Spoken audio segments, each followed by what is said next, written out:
toujours damay dégg ñu ne Dip Doundou Guiss waruñu ko tekkale ak ki nga xamante ni mooy Ngaaka Blindé quoi toujours dama koy gis ci commentaire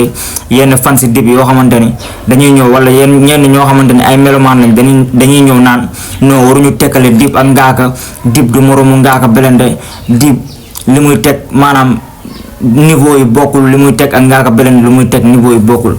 ok gars yi am nañ droit wax loolu noonu quoi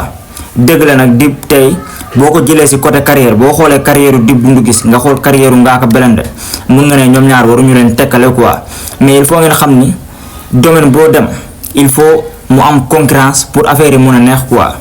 te ci game bi potentiel adversaire Dip Doundou Guiss Ngaaka Blindé la quoi ak lépp lu ñu mun di wax Ngaaka Blindé dafa joob tey ba àgg fii mu àgg nii quoi dafa liggéey wala yéen na ngeen fàtte ni Ngaaka Blindé moom moo ëppale Dip ay abonné yu sur YouTube te loolu rek day wane raison bi nga xamante ni ñoom ñaar dañ leen war a tekkale boo indee kii da ngay indi kii quoi loolu mënul ñàkk. Dip mu bëgg ko mu bañ ko moom ak Ngaaka Blindé dañ leen di tekkale quoi Ngaaka aussi mu bëgg ko mu bañ ko moom ak Dip dañ leen di tekkale même si que gars yi dañu naan noonu Ngaaka toujours day topp Dip naan ko daf maa ragal na ñëw ñu baatal.